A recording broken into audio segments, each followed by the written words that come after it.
Noces. La nuit meurt.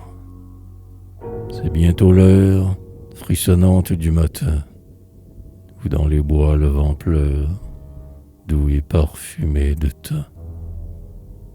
Des soupeurs, faisant la guerre, à leur vieil ennui bavard, s'ébattent dans un vulgaire cabaret du boulevard.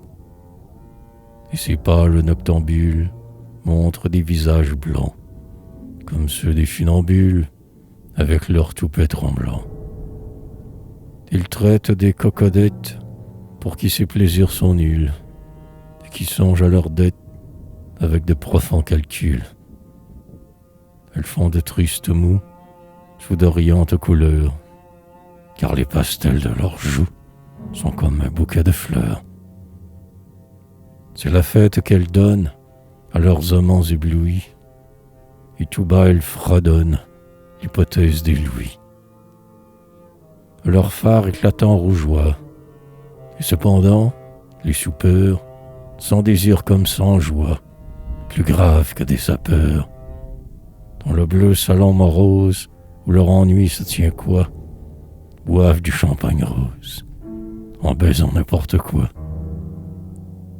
Des écrevisses farouches forment le fond du repas. Elles emportent les bouches et ne les rapportent pas. Et l'on mange aussi des pécosses, un prodigieux élan, où l'on peut voir, sans bicycle, tous les monstres de Ceylan. Sous le gaz jaune qui flambe, grande comme une palace, Emma laisse voir sa jambe, que l'on a tant vue, hélas. Séraphine devient tendre, Élise, dans un dessin qu'il est aisé de comprendre, montre les lys d'un beau sein. Telle s'y prise dans sa conte, puis, comme il faut accoucher d'un vieux dénouement quelconque, tous vont aller se coucher.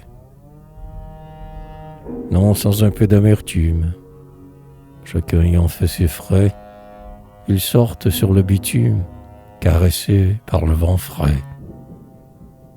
Avec les vains simulacres de s'être bien amusés, les voilà prenant des fiacres, vieux et jusqu'à là amusés. Redoutant le dieu féroce qui désigne un arc vermeil, ils s'en vont, gens de la noce, à l'heure où vient le soleil.